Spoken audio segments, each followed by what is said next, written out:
안녕하세요, 여러분. 편안하게 듣는 잠자리 동화 달콤 오디오북입니다. 오늘도 이야기를 들으러 와 주셔서 정말 감사합니다. 오늘 하루도 즐겁고 행복하게 잘 보내셨나요? 오늘도 재미있는 옛 이야기 들으시면서 편안한 밤 되시길 바랍니다. 구독과 좋아요는 큰 힘이 된답니다. 오늘의 첫 번째 이야기 시작하겠습니다. 황진이도 꺾을 수 없었던 사람. 이름만으로 유명한 황진이는 조선 중종 때 개성의 기생이었답니다. 그러나 그녀의 정확한 생존 연대는 알 길이 없답니다. 다만 중종 때 사람인 것만은 분명하였지요. 황진이의 어머니는 진현금이라고 아전의 딸이었답니다. 황진이 어머니가 어느 날 빨래를 하는데 마침 지나가던 황진사의 아들과 서로 눈이 맞았지요. 그래서 둘은 정을 통하였지만 결혼은 할 수 없는 사이였답니다. 진현금은 혼자서 딸을 낳았는데 바로 그 아이가 황진이였지요.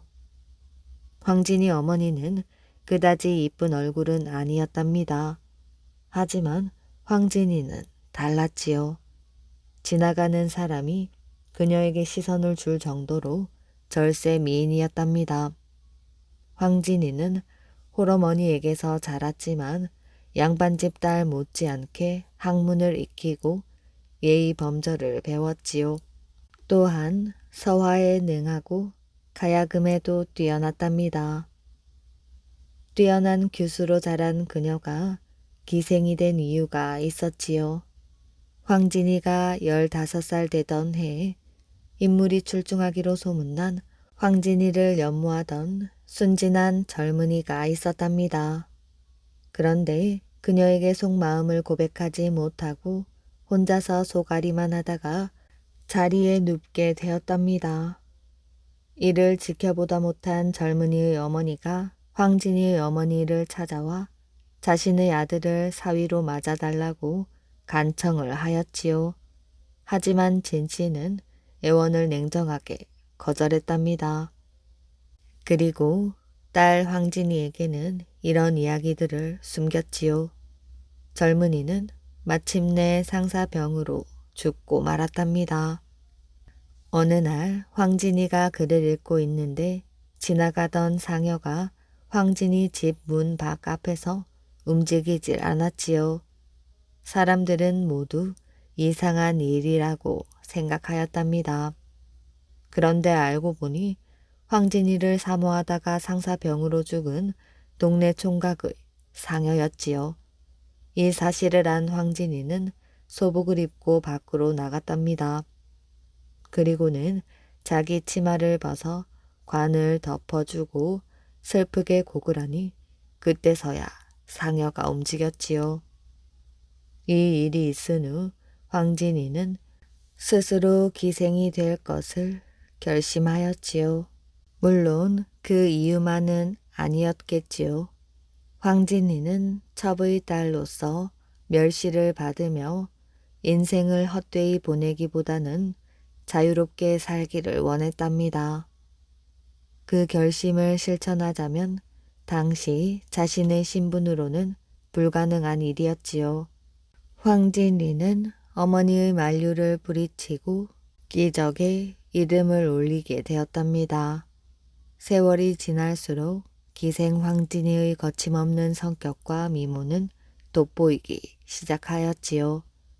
한양에까지 그녀에 대한 소문이 자자하게 되었답니다. 당시 선비들은 그녀와 하룻밤을 보내는 것을 대단한 자랑거리로 여길 정도였지요. 당시 개성에는 유명한 학자와 선승이 있었답니다. 학자는 화담 서경덕이었고 선승은 지족선사였지요. 지족선사는 많은 사람들에게 존경받는 덕망이 높은 사람이었답니다. 황진이는 평소 이 두 사람을 흠모하였지요. 그래서 인물의 됨됨이를 시험하여 보려고 계획을 세웠답니다. 먼저 서경덕을 찾아가 수학하기를 부탁했고 서경덕도 흔쾌히 승낙을 하였지요. 황진이는 얼마 동안 서경덕을 찾아가 공부를 하러 다니다가 하루는 밤에 집으로 돌아오지 않았답니다. 그리고 서경덕에게 침실에서 같이 자며 공부를 하자고 하였지요. 서경덕 또한 허락을 하였답니다. 그렇게 수년 동안을 서경덕과 한 방에서 동거하며 지냈지요. 그동안 황진이는 서경덕을 유혹하였답니다. 그런데 황진이의 끊임없는 유혹에도 조금도 동요하지 않았지요. 황진이도 결국 두 손 두 발을 다 들었답니다. 그리고 여색의 경지를 넘어선 서경덕 앞에 무릎을 꿇고 정중히 말을 했답니다. 역시 선생님은 송도 삼절의 하나이십니다. 서경덕이 송도 삼절의 나머지 둘은 무엇이냐고 묻자 황진이는 이렇게 대답을 하였답니다. 하나는 박연폭포이고 다른 하나는 접니다. 그 후 황진이는 지족선사를 시험하려 지족암을 찾아가게 되었지요. 황진이가 지족선사에게 제자로서 수도하기를 청했답니다. 하지만 지족선사는 여자를 가까이 하고 싶지 않다는 이유로 완강히 거절을 하였지요. 그래서 황진이는 며칠 있다가 소복을 입고 과부의 복색을 하고 지족암으로 갔답니다. 그리고는 자기의 죽은 남편을 위하여 100일간 불공을 한다고 거짓말을 하였지요. 그 선사가 있는 바로 옆방에다 침소를 정했답니다. 황진이는 밤마다 불전에 가서 불공을 하는데 자기의 손으로 축원문을 지어서 청아한 좋은 묵청으로 처량하게 읽었답니다. 천사의 노래와도 같았지요. 이렇게 며칠 동안을 계속하여 불공 축원을 하였답니다. 처음 선사는 이에 아랑곳하지 않고 무심하였지만 점점 황진이의 청아한 목소리에 마음을 뺏기게 되었답니다. 황진이는 능숙한 사교성과 수완으로 그 선사를 마음대로 놀리어 결국 파괴시키고 말았답니다. 10년 동안 면벽수도하였지만 한 여자에 의해 파괴한 지족선사를 일컬어 망석중 놀리듯 한다. 10년 공부 아미타불이라는 말이 생기게 되었답니다. 황진이의 죽음에 대한 정확한 기록은 남아있는 것이 없답니다. 단지 40 전후에 죽은 것으로 전해지고 있지요. 그런데 그녀는 자기가 죽기 전에 자기가 죽거든 관을 짜지 말고 개미, 까마귀 솔개의 먹이가 되도록 해달라고 부탁했다는 이야기가 있답니다. 배꼽 밑의 붉은 점. 아름다운 황후의 모습을 그리게 된 중국의 화공이 하나 있었답니다. 어느 날 황제의 부름을 받고 대궐로 들어간 이 화공은 아름다운 황후의 모습을 꼭 그대로 그려놓아야 한다는 명령을 받았답니다. 화공은 떨리는 손으로 붓을 움켜잡고 황후의 모습을 그리기 시작하였지요. 부사, 나를 살려다오. 화공은 이렇게 마음속으로 빌면서 솜씨를 다하여 붓을 놀렸답니다. 붓끝이 움직일 때마다 점점 황후의 모습이 살아나고 있었지요. 마침내 마지막 붓질을 끝내고 나자 마치 거울 속에 비친 듯한 아름다운 황후의 모습이 나타났지요. 그런데 붓을 놓으려고 하니 문득 어딘가 꼭 하나가 모자라는 것만 같았답니다. 하지만 아무리 살펴보아도 더 붓을 댈 만한 곳이 없었지요. 그런데도 도무지 붓을 놓을 수가 없었답니다. 화공이 붓을 들고 망설이고 있는 순간 그만 자신도 모르게 붓을 놓쳐버리고 말았답니다. 떨어진 붓은 황후의 배꼽 밑에 붉은 점을 찍고 말았지요. 화공은 깜짝 놀라 급히 그것을 지워버리려고 하였답니다. 하지만 배꼽 밑에 붉은 점이 찍히고 나니 비로소 황후의 모습을 꼭 그대로 그려놓은 것만 같은 생각이 들었지요. 화공은 기쁜 마음으로 붓을 놓았답니다. 아마도 붓이 나보다 더 왕비의 모습을 잘 아는 모양이군. 화공은 이렇게 생각하고 붉은 점을 지워버리지 않고 그대로 황제께 그림을 갖다 바쳤답니다. 네 이놈, 이 붉은 점은 어찌된 일인고? 그림을 본 황제가 호통을 쳤지요. 황제는 얼굴이 불그락 푸르락해지며 화가 나서 어쩔 줄을 몰랐답니다. 황후의 배꼽 밑에 붉은 점이 있는 줄 어떻게 알았는고? 너를 살려둘 수가 없구나. 황제가 두 눈을 부릅뜨며 호통을 쳤답니다. 그때 한 대신이 말을 하였지요. 배야, 저 화공의 마음이 정직한지 아닌지 시험해 보는 것이 어떠하온지요? 그 말에 황제는 겨우 화를 누르며 화공을 노려보았답니다. 진정 마음이 정직하고 재주가 뛰어나서 보이지 않는 것까지 그렸다면 어디 한번 그것을 시험해 봐야겠다. 짐이 어젯밤 꿈에서 만난 사람의 모습을 그려보도록 하여라. 만일 틀림이 없다면 살려줄 것이나 그렇지 못하면 용서할 수 없으니 그렇게 알거라. 화공은 눈앞이 캄캄했답니다. 이젠 꼼짝없이 죽게 되었구나 하는 생각에 한숨이 절로 나왔지요. 마지못해 붓을 들기는 하였지만 황제의 꿈속을 알 리가 없었답니다. 바로 그때 화공의 머릿속에 불현듯 어떤 얼굴이 떠올랐답니다. 부드러운 웃음을 머금은 채 고요히 화공을 굽어보고 있는 얼굴이었지요. 화공은 어느새 그 얼굴을 그리고 있었답니다. 그것은 자애로운 관음보살의 모습이었지요. 땀을 훔치며 화공이 붓을 놓았답니다. 진실로 뛰어난 화공이로다. 짐의 꿈과 다름이 없으니 기특한 일인지고. 황제가 기뻐하며 말했답니다. 황제는 화공에게 많은 상을 내려주었지요. 하마터면 목숨이 달아날 뻔했던 화공은 다시 살아난 것이 모두 관음보살의 은혜라는 것을 가슴 깊이 깨닫게 되었답니다. 그 뒤 화공은 신라로 건너와 중생사라는 절에 관음보살 상을 만들어 모셨답니다. 화공이 제 목숨처럼 정성을 들여 이룩해 놓은 그 중생사의 관음보살은 뒷날 많은 기적을 낳았답니다. 늦도록 아들을 낳지 못한 외로운 부부에게 아들을 얻게 해준 것도 그 중 하나였지요. 대를 이을 아들을 얻지 못해 날마다 슬픔에 빠져있던 늙은 부부는 무당을 불러 구슬하기도 여러 번 하였답니다. 온갖 노력을 해보다 마지막으로 중생사에 있는 관음보살을 찾아왔지요. 그들은 날마다 부처님께 빌었답니다.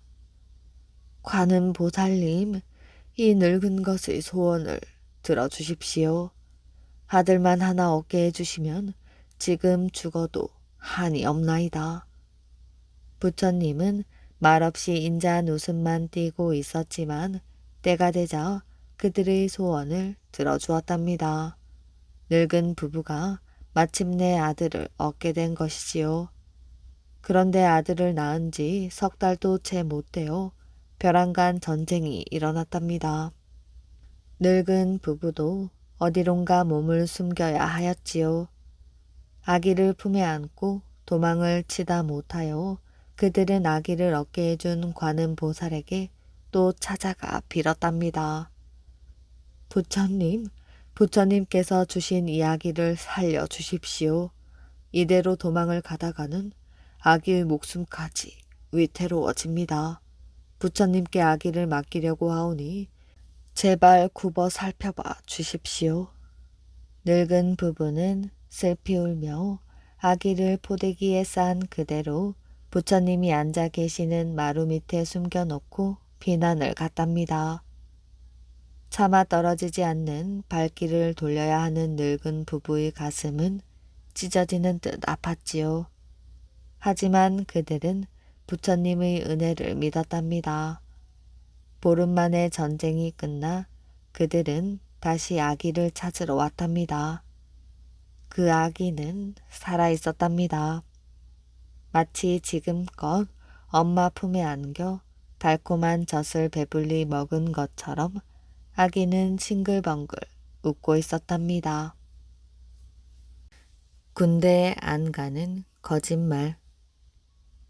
옛날 어느 날 어느 해에 한 관리가 군대에 갈 사람을 정하고 있었답니다. 그런데 한 장사꾼이 꾀를 내어 지팡이를 짚고 절뚝거리는 신용을 하였지요. 오른쪽 다리를 크게 다쳐 걸음을 걷지 못합니다. 그러자 관리는 아무 의심도 없는 듯 순순히 말했답니다. 그럼 어서 돌아가거라. 그러자 장사꾼은 깜빡 잊고 나갈 때는 왼발을 절면서 나갔지요. 저놈을 도로 잡아오너라. 관리는 장사꾼을 붙들어 다시 물었답니다.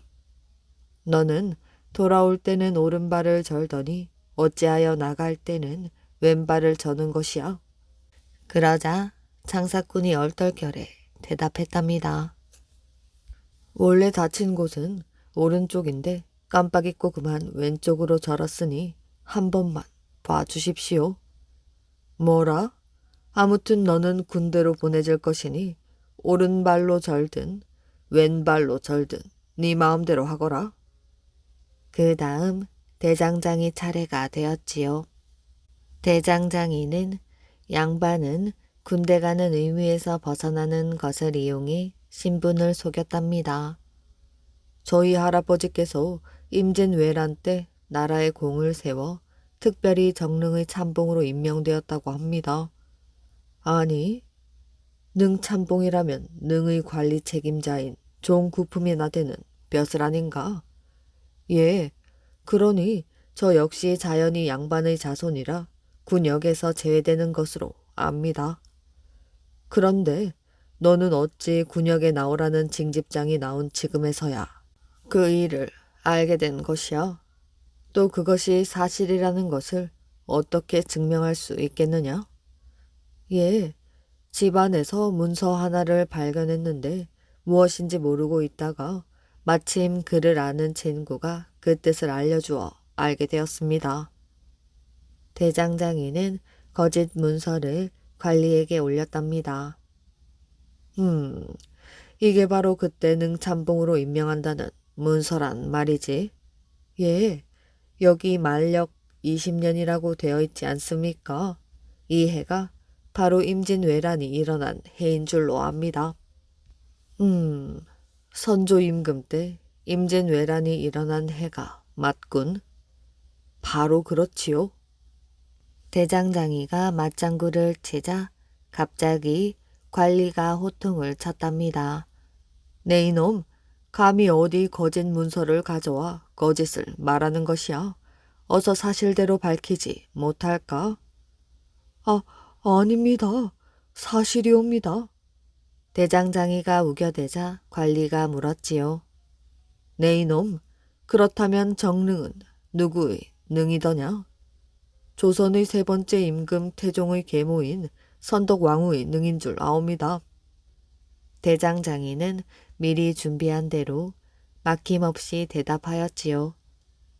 그렇다면 태종이 계모를 미워하여 정릉을 옮기고 정릉이란 호칭과 참봉직을 없애버린 것을 알고 있느냐? 임진왜란이 끝나고 한참 뒤인 숙종 때 다시 정릉이라고 부르게 했거늘 임진 외란 때 정릉 참봉이란 벼슬을 어찌 내릴 수 있단 말이야. 예? 아이고 죽을 죄를 졌습니다. 대장장이는 속임수가 탄로 나자 싹싹 빌었지요. 그래서 그냥 군대에 갈 것을 곤장을 실컷 맞고 벌금을 물고 망신까지 당한 후에 군대에 가게 되었답니다.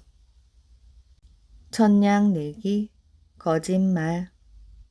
옛날 어느 곳에 나이가 들어 벼슬을 내놓고 고향에 돌아온 재상이 있었답니다. 재상은 재물이 많은 부자였으나 너무나 심심하였답니다.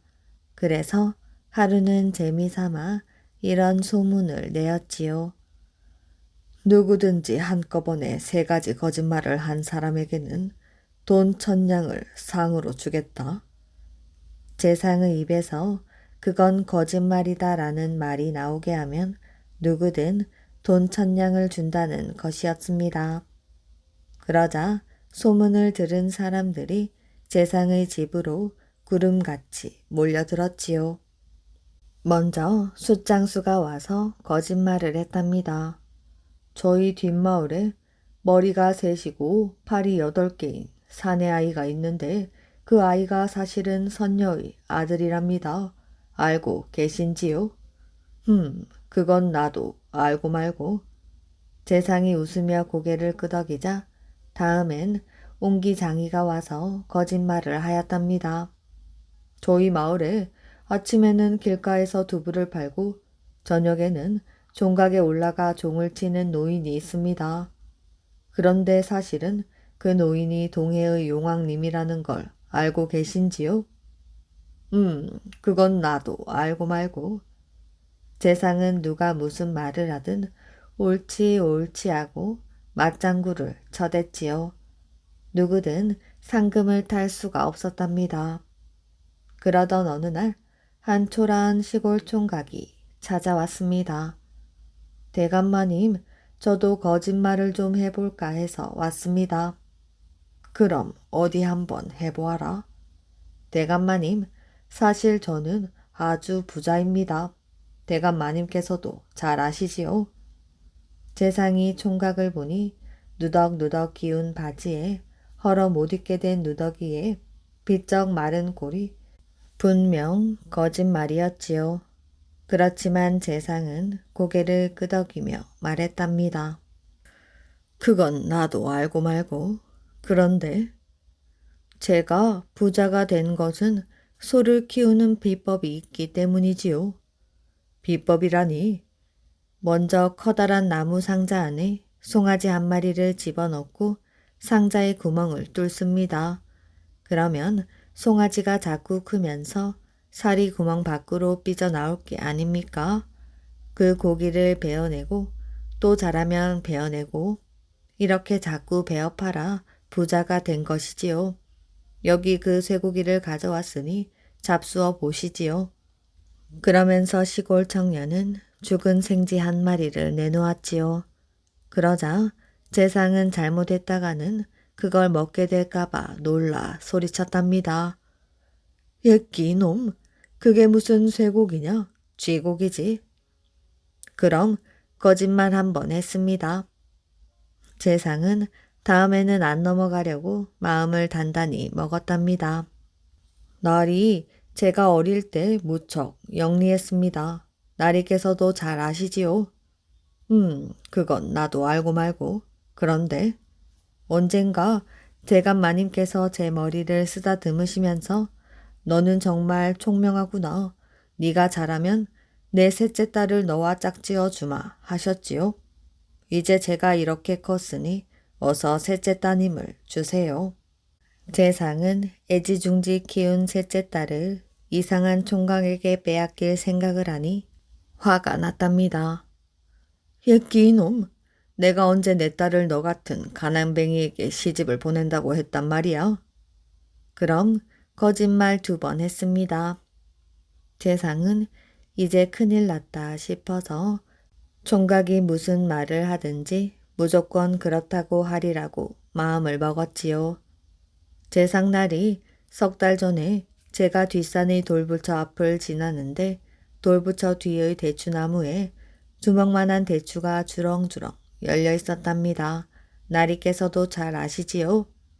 그래, 그건 나도 알고 말고. 그 대추나무가 키가 워낙 커서 딸 수가 없었지요. 제가 돌부처 콧구멍에 고춧가루를 뿌렸지요. 그랬더니 돌부처가 재채기를 하는 바람에 대추가 와르르 쏟아져 10광줄이나 되었지요. 그때는 대추값이 비쌀 때라 한 광주리에 1,000냥이나 하였는데 나리께서 3광줄이나 사셨지요. 그건 나도 알고 말고. 그런데 재상은 이번에는 안 넘어갔다 싶어 흐뭇하게 웃었지요. 그때 나리께서 대추를 외상으로 사시며 대추값은 3달 뒤에 주겠다고 약속하셨지요. 오늘이 바로 그날이니 어서 대추값을 주십시오. 재상은 거짓말이 아니라고 하면 상금 1,000냥을 내주어야 하고 그런 일이 있었다고 하면 3,000냥을 내주어야 하였답니다. 그래서 기가 막혀 버럭 소리를 질렀지요. 이놈, 내가 언제 네 대추를 샀단 말이야? 예, 그럼 거짓말 3번 다 했지요. 그러니 약속대로 상금 1,000냥을 주십시오. 그러나 처음부터 돈 줄 마음이 없었던 재상은 얼렁뚱땅 얼버무려 버렸답니다. 내 지금 돈이 없어 나중에 줄 터이니 그리 알고 썩 물러가 있거라. 그러자 시골 총각이 벌떡 일어나더니 당당하게 말했답니다. 돈 1,000냥을 바라고 온 것이 아니니 그만두십시오. 그 대신 참말 한 말씀 드리겠습니다. 이제부터 먹고 살기 바쁜 백성들을 제비로 삼는 그런 장난은 하지 마시고 가난한 백성들이나 잘 보살펴 주십시오. 그러더니 시골 총각은 뒤도 돌아보지 않고 가버렸답니다. 호랑이 밥 새끼. 옛날 지리산에 한 포수가 살았답니다. 아주 유명하고 날쌘 포수였지요. 하루는 천년 묵은 큰 호랑이를 잡겠다고 산속 깊숙이 들어갔답니다. 그런데 천년 묵은 호랑이도 여간한 호랑이가 아니어서 포수를 잡아먹어 버렸지요. 이 포수에게는 아들이 하나 있었답니다.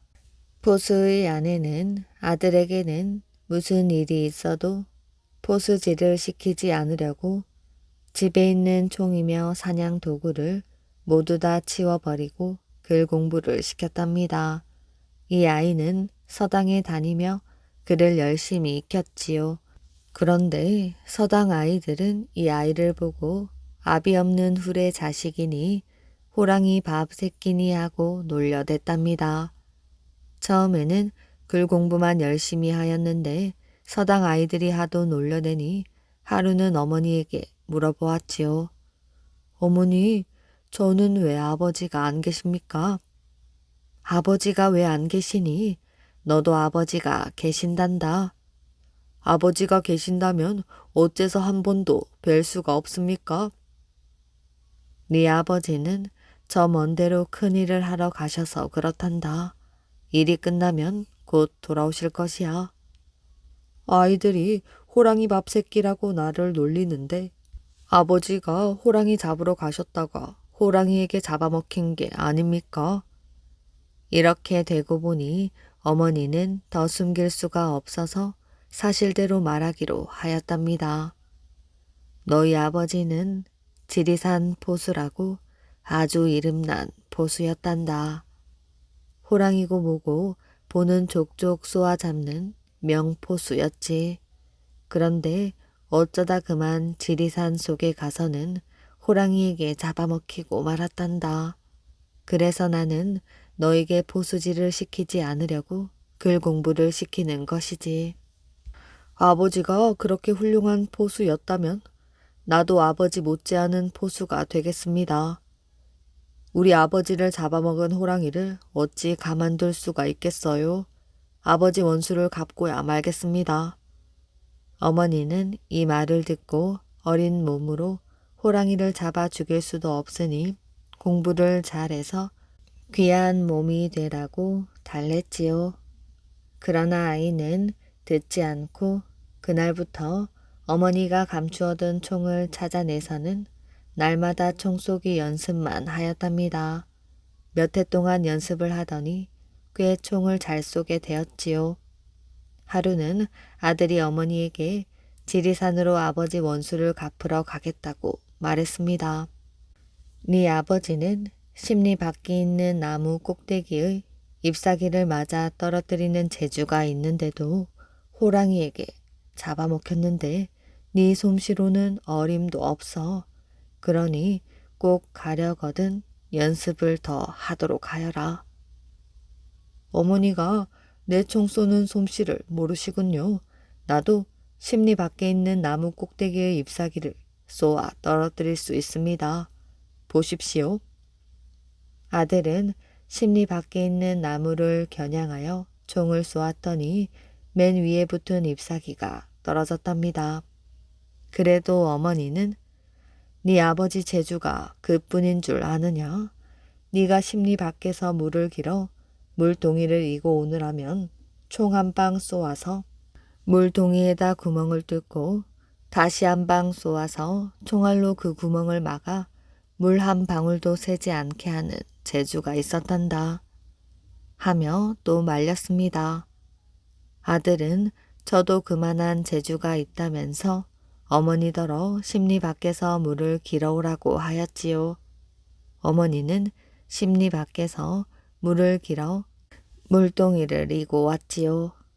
아들은 총을 한 방 쏘아 물동이에 구멍을 뚫고 이어 다시 한 방을 쏘아 그 총구멍을 총알로 막아서 물이 한 방울도 흘러나오지 않게 하였답니다. 어머니는 이것을 보고 또 말을 하였지요. 네 아버지는 몸이 어찌나 날쌔던지 앞마당에 바늘을 빈틈없이 꽂아놓고 옷을 벗고 알몸으로 뛰고 뒹굴고 하여도 몸에는 바늘 하나 박히지 않고 피 한 방울 나지 않았단다. 아들은 이 말을 듣고 똑같이 발가벗은 알몸으로 바늘 꽂은 위를 뛰고 뒹굴고 하였지요. 그런데 어찌나 날쌔던지 몸에서는 피 한 방울 나지 않고 상한 데도 없었답니다. 이것을 본 어머니는 그제야 원수를 갚으러 가도 좋다고 하였지요. 그리고 찰밥 뭉치를 많이 만들어주고 아버지 원수를 갚거든 빨리 돌아오라고 신신당부를 하였답니다. 아들은 총을 잘 손질하여 탄원과 화약과 화심을 많이 가지고 지리산으로 들어갔지요. 해가 졌답니다. 어디 잘 데가 없을까 하고 사방을 돌아다 보니 멀리 불이 반짝이는 것이 보였답니다. 아이는 그리로 찾아갔지요. 그 집에는 머리가 하얗게 된 늙은 할머니가 있었답니다. 하룻밤 자고 가자고 하니 할머니는 들어오라고 하였지요. 할머니는 저녁 밥이라고 하면서 무밥 같은 것을 한 뭉치 주었답니다. 저녁을 먹고 나자 할머니는 무슨 일로 이런 깊은 산중에 들어왔냐고 물었지요. 아이는 아버지가 호랑이에게 잡아먹혀서 그 원수를 갚으려 왔다고 말했답니다. 할머니는 이 지리산에는 호랑이가 득실득실하고 수천 년 묵은 호랑이도 있으니 어서 집으로 돌아가라고 말했답니다. 그러나 아이는 원수를 갚기 전에는 돌아가지 않겠다고 하였지요. 할머니는 이 말을 듣더니 효성이 지극하구나. 네 효성이 지극하니 내가 잘 일러주마. 수천 년 묵은 호랑이는 둔갑을 잘해서 까마귀도 됐다. 중도 됐다. 나물캐는 각시도 됐다 하느니라. 까딱 잘못했다가는 이런 것들에게 속아서 죽게 되니 조심해야 한다. 하고 자세히 일러주었답니다. 아이는 할머니에게 고맙다고 인사하고 그날 밤 푹 쉬었지요. 다음날 아침 아이는 할머니에게 작별 인사를 하였답니다. 할머니는 무밥덩이를 주면서 부디 조심하여 아버지의 원수를 갚으라고 신신당부를 하였지요. 그것은 힘을 내게 하는 동삼밥이었답니다. 아이가 한참 가보니 나무 위에 까마귀들이 수십 마리 앉아서 끼륵끼륵하고 울고 있었답니다. 둔갑한 호랑이인가 보다 생각하고 총을 서너 방 쏘아댔습니다. 그랬더니 까마귀는 모두 호랑이가 되어서 죽어 떨어졌지요. 아이는 또 산속으로 들어가다가 늙은 중 한 댄명이 산에서 내려오고 있는 걸 보았답니다. 아이는 그 중들에게 두어 방 총을 쏘아댔답니다. 그러니 중들은 큰 호랑이가 돼서 죽어버렸지요. 그것을 보고 또 산으로 들어가는데 나무꾼 수십 명이 지게를 지고 가다가 아이를 보더니 담뱃불을 좀 달라고 하였지요. 아이는 이놈들이 화신불을 빼앗아 총을 쏘지 못하게 해놓고 잡아먹으려고 하는가 보다 생각하고 다짜고짜 총을 겨누어 쏘았답니다. 그랬더니 그 나무꾼들은 모두 호랑이가 되어서 죽어버렸지요. 아이는 또 산중으로 들어갔답니다. 이번에는 젊은 색시 수십 명이 떼를 지어 나무를 캐고 있었답니다. 색시들은 아이를 보더니 반가워하는 소리로 쉬어가라고 불렀지요. 아이는 저것들도 호랑이가 둔갑한 거라고 짐작하고 총을 쏘았답니다. 그랬더니 색시들도 호랑이가 되어서 죽어버렸지요. 아이는 다시 깊은 산속으로 들어갔답니다. 한참 가다가 어떤 큰 바위 위에 커다란 호랑이가 앉아있는 것을 보았답니다. 몸집이 어찌나 크던지 앞산만 하고 왕방울만한 눈은 이글이글 타는 불덩이 같았지요. 이 호랑이는 그야말로 수천 년 묵은 호랑이였답니다. 그래서 여간한 포수를 보고는 도망하지 않고 있다가 틈을 봐서 날쌔게 달려들어 잡아먹는 호랑이였지요. 아이의 아버지도 이 호랑이에게 죽은 것입니다.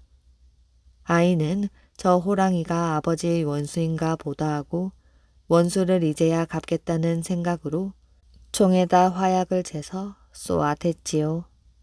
호랑이는 총알을 피했답니다. 아이는 정신을 바짝 차려 연거푸 총알을 쏘아대었지요. 그러니 그때서야 호랑이는 앞발과 뒷발을 움직여 총알을 척척 받아냈답니다. 아이는 한참 총을 쏘다가 힘이 빠져서 어머니가 싸준 찰밥 덩이와 산중의 할머니가 준 무밥 덩이를 먹었답니다. 그러자 새 힘이 솟아났지요. 호랑이는 총쏘기를 멈춘 것을 보고 이제는 내 차례다 하는 듯 산천이 쩌렁쩌렁 울리도록 큰 소리를 지르면서 아이에게 덮쳐왔답니다. 아이는 날쌔게 피하여 높은 나무에 뛰어 올랐지요. 호랑이는 그 나무를 향해 높이 뛰어서 덮치려 하였답니다. 이렇게 하기를 수백 번 하였지요. 그러고 보니 수천 년 묵은 황금 호랑이도 지친 모양입니다. 더 덤비지 않고 한 곳에 앉아서 숨을 돌리고 있었지요. 아이는 이때를 놓칠 새라 총에다 다시 화약을 재가지고 호랑이 앞으로 다가갔답니다. 호랑이는 이것을 보자 큰 입을 벌리고 소리를 지르며 와락 달려들었지요. 아이는 그 입을 겨누어 연거푸 수십 발을 쏘아댔답니다. 호랑이는 천지가 무너지는 듯한 큰 소리를 지르며 공중으로 솟아올랐다가 쾅 하고 떨어지며 죽고 말았답니다. 이렇게 해서 아이는 수천 년 묵은 호랑이를 잡았지요. 이 호랑이를 잡고 나니 어디서 나오는지 수백 마리의 호랑이들이 나와서 살려달라고 빌었답니다. 아이는 네 이놈들 꼼짝 말고 거기에 엎드려 있거라 하고 호령하였지요. 호랑이들은 꼼짝 않고 그대로 엎드려 있었답니다. 아이는 수천령 묵은 호랑이가 앉았던 큰 바위 밑에 가보았지요. 그 안으로 들어가 보니 사람의 뼈가 산더미처럼 쌓여 있었답니다. 아이는 우리 아버지 뼈도 이 속에 있겠구나 하고 바라보았답니다. 그러나 어떤 게 제 아버지 뼈인지 알 수가 없었지요. 아버지, 제가 왔습니다. 아버지를 해친 원수도 잡아 죽였어요. 아버지, 뼈라도 남아 계시거든 아는 채라도 하여 주십시오. 아이는 이렇게 말하며 울부짖었답니다. 그러니 어디서 띵 하는 소리가 났지요. 아이는 그 소리 나는 대로 가보았답니다. 그 많은 뼈들 중에서 어떤 뼈가 이 아이를 보고 움직였답니다. 이 아이는 그 뼈가 자기 아버지 뼈라는 생각이 들어 잘 꾸려서 굴에서 나오려고 하였답니다. 그때 또 어디서 띵 하는 소리가 났지요. 아이는 또 소리 나는 대로 가보았답니다. 거기에는 총이 한 자루 있었지요. 아버지가 쓰시던 총인 것 같아서 그 총을 가지고 나왔답니다. 아이가 굴 밖에 나와 보니 호랑이들은 꼼짝 않고 그대로 엎드려 있었지요. 아이는 그것을 보고 너희들 이제 그만 일어나서 내 말을 듣거라. 너희들을 살려줄 테니 이제부터 사람을 해치지 말거라 하고 좋게 타일렀답니다. 호랑이들은 일제히 고개를 끄덕이며 그러겠노라고 대답하였지요. 아이는 다시 호랑이들에게 죽은 호랑이 가죽을 가지고 싶으니 호랑이 가죽을 짊어지고 갈 호랑이는 나서라고 말하였지요. 호랑이들은 서로 나서서 제가 지고 가겠다고 하였답니다. 그래서 아이는 그 중에서 몇 마리만 골라내었지요. 아이는 왕호랑이 가죽을 벗겨서 10마리의 호랑이에다 싣고 집을 향하여 갔답니다. 가다가 산중에서 만난 할머니 집에 들러 고맙다는 인사를 하고 가려고 하였으나 집도 할머니도 없었답니다. 할머니는 이 산의 산신령이었는데 아이가 하도 효성이 지극하여 도와주려고 사람의 모습으로 잠깐 나타난 것이었습니다. 이 아이는 호랑이 가죽을 팔아 홀 어머니를 모시고 잘 살았다고 합니다. 안진뱅이와 장님. 옛날 연천 장거리에서 얻어먹고 사는 안진뱅이가 있었답니다. 어느 날 역시 연천 장거리에서 얻어먹고 사는 장님을 만났지요. 안진뱅이는 장님을 보고 이보시오 장님, 우리 서로 따로따로 다니면서 얻어먹을 게 아니라 내가 당신에게 업혀서 당신 눈이 되고 당신은 내 다리가 되어서 그거를 하면 어떻겠소? 장님도 이 말을 듣고 그거 좋은 생각이다 라고 생각하여 그날부터 결의 형제가 되었답니다. 장님의 나이가 위라 형이 되고 안진뱅이가 동생이 되었답니다. 하루는 복외산 너머에 있는 석대암에서 큰 재를 올린다는 말을 듣고 안진뱅이와 장님은 복외산을 넘어가고 있었답니다. 산길을 넘어가다가 힘도 들고 목도 말라 샘물을 찾아보았지요. 산 골짜기에 가니 맑은 물이 솟는 샘이 있었답니다. 안진뱅이가 엎드려 샘물을 마시려 하니 샘 속에 큰 황금 덩이가 보였지요. 안진뱅이는 이것을 보고 여보게 샘 속에 금덩이가 있네 하고 큰 소리를 쳤답니다. 장님은 그 소리를 듣고 손을 내밀어 물속에서 금덩이를 꺼냈답니다. 그러고는 이 금덩이는 자네가 봤으니 자네가 갖게 하면서 금덩이를 안진뱅이에게 내밀었지요. 그러니 안진뱅이는 형님이 꺼낸 금덩이를 왜 내가 가져요? 형님이 가지셔야지요. 하고 사양을 하였지요.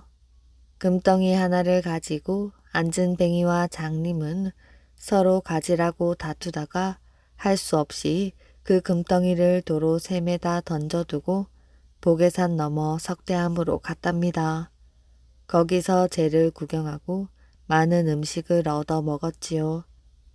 안진뱅이와 장님은 그 절의 주지에게 보계산 나무 골짜기 샘 속에 큰 금덩이가 있다고 일러주었답니다.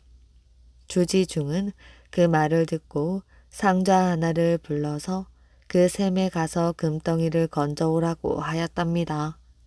상좌중이 그 샘에 가보니 샘 속에 금덩이는 없고 큰 구렁이가 상자를 보고는 덤벼들려고 하였답니다. 상자는 작대기로 구렁이를 내려쳐서 두 동강을 내어 죽였답니다. 그리고 절에 와서 주지중에게 말을 하였지요. 스님, 저 거짓말쟁이들을 얼른 내쫓아 버리십시오. 샘 속에 금이 있기는커녕 누런 구렁이가 도사리고 있다가 물려고 하기에 두 동강을 내서 죽이고 왔습니다. 안진뱅이와 장님은 옆에서 이 말을 듣고 있다가 그럴 리가 없다면서 절에서 내려와 그 샘에 가보았답니다. 그런데 샘 속에는 금덩이 2개가 있었지요.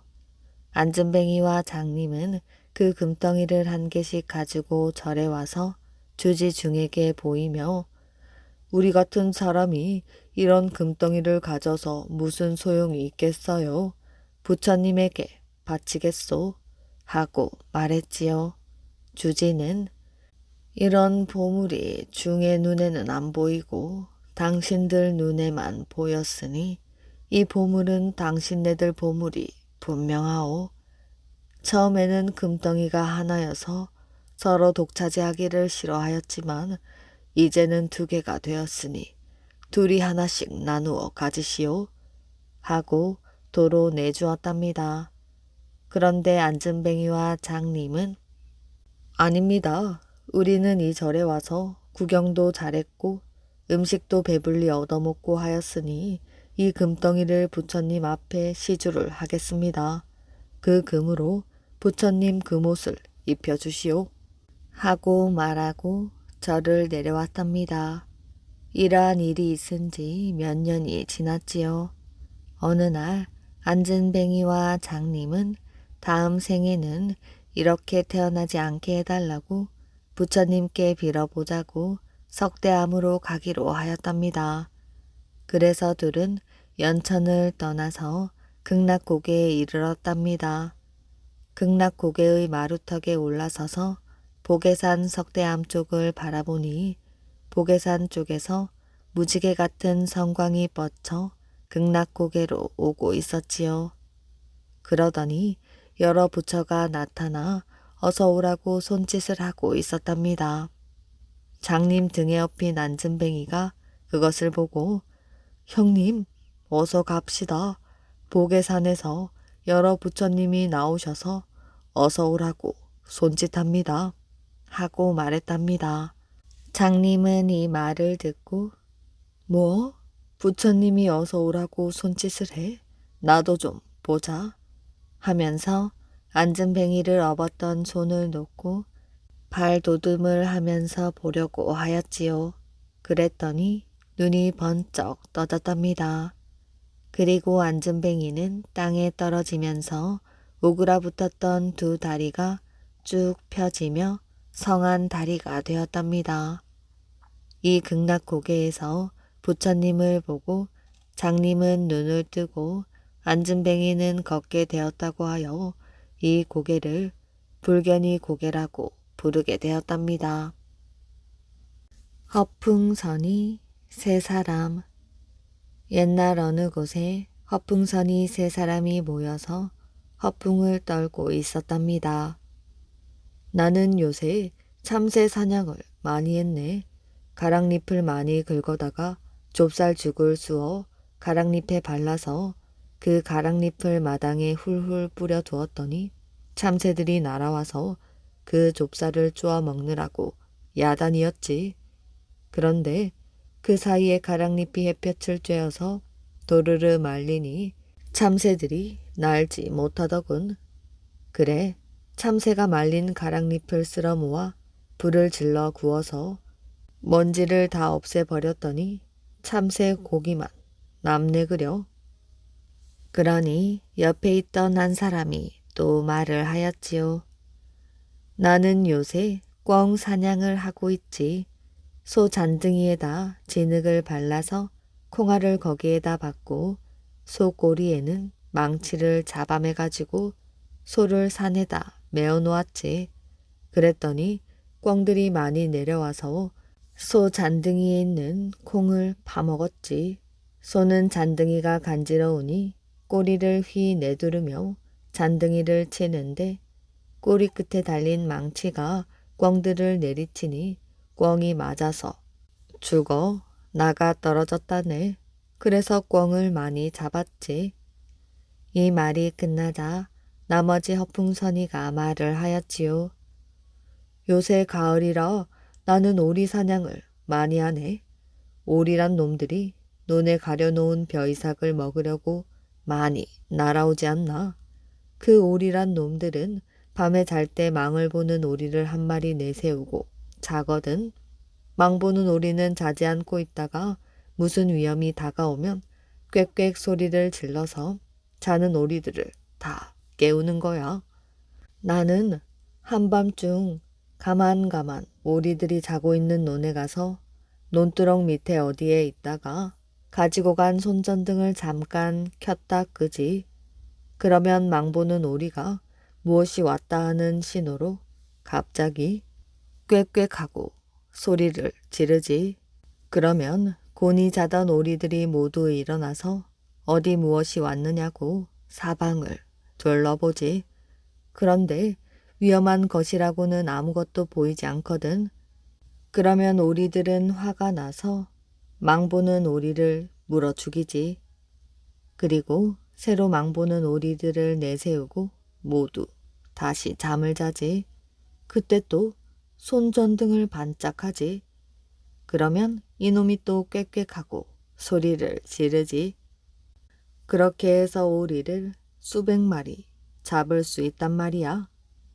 옆에서 듣고 있던 사람 하나가 허풍들을 작작 떨게 그러기에 자네들을 허풍선이라고 하지 않는가 하며 웃었답니다.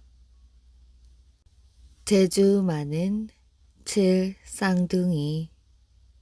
옛날 어떤 마을에 7 쌍둥이가 살았답니다. 얼굴도 똑같고 목소리도 똑같고 걸음걸이도 똑같았지요. 하지만 타고난 재주는 제각각이었답니다. 첫째는 천리보기 만리보기, 둘째는 진둥만둥이, 셋째는 연희딸깍, 넷째는 맞아도 간질이, 다섯째는 자른둥 만둥이, 여섯째는 더우니 차니, 일곱째는 깊으니 얕으니였습니다.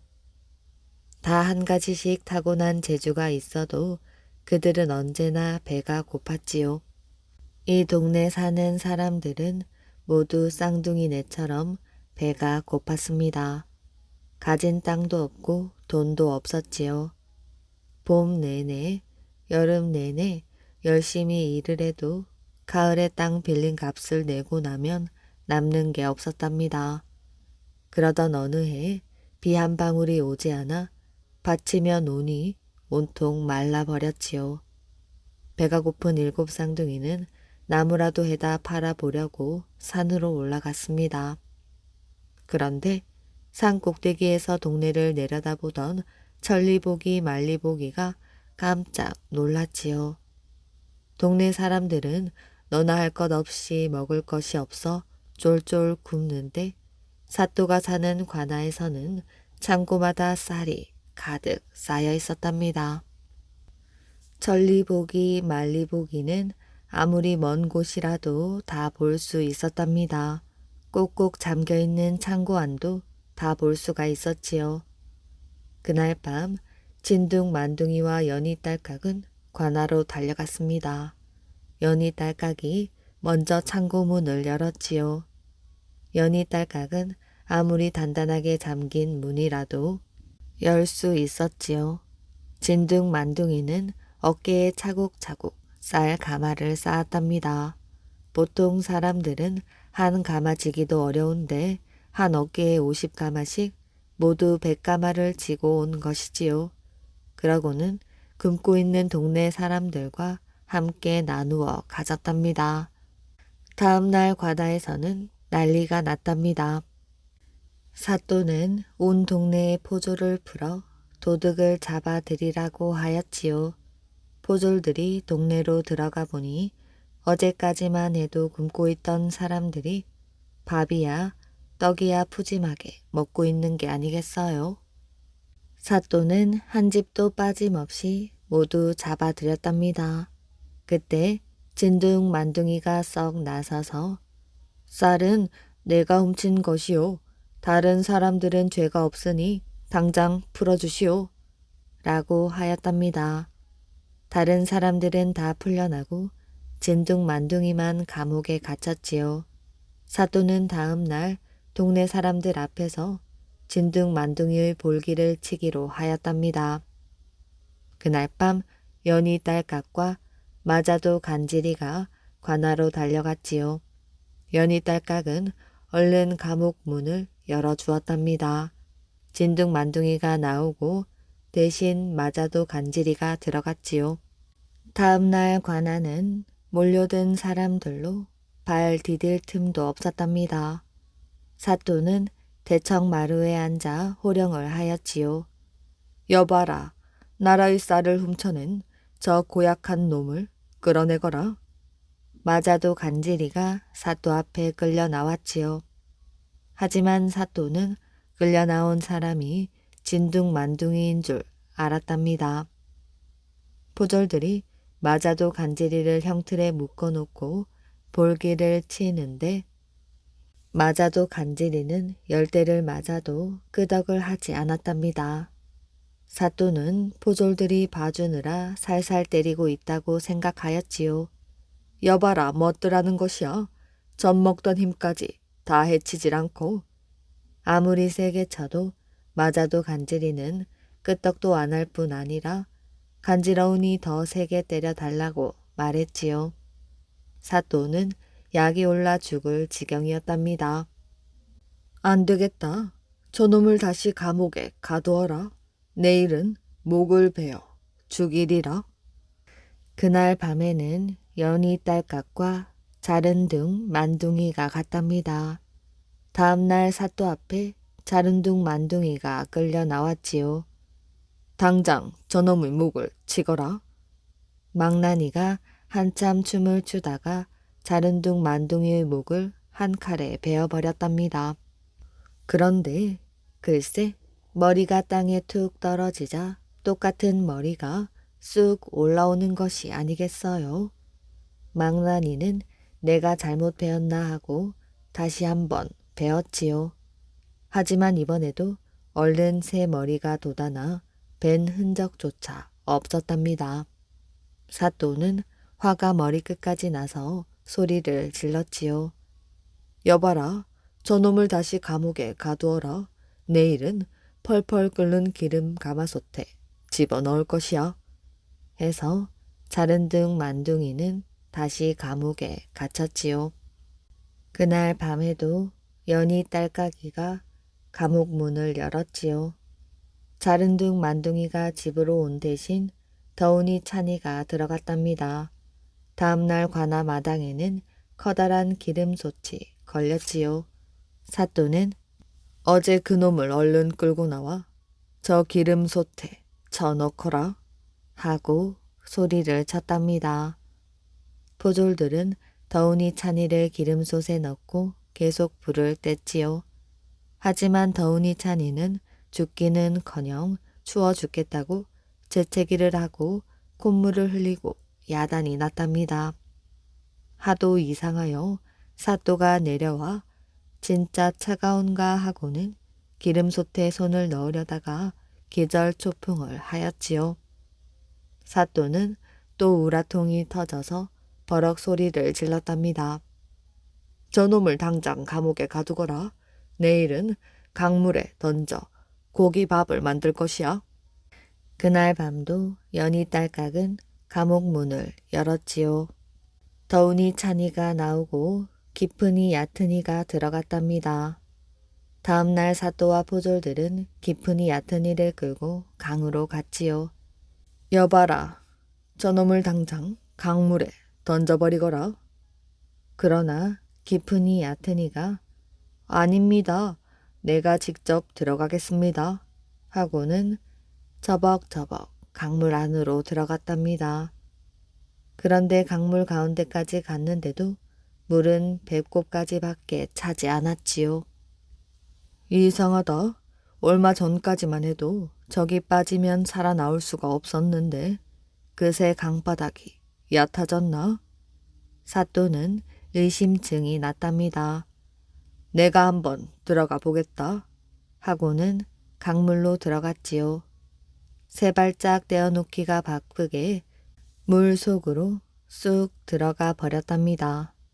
그러고는 아직도 아무 소식도 없었지요. 해서 7 쌍둥이와 동네 사람들은 그때부터 배를 고른 일이 없었다고 합니다. 이야기 재미있게 잘 들으셨나요?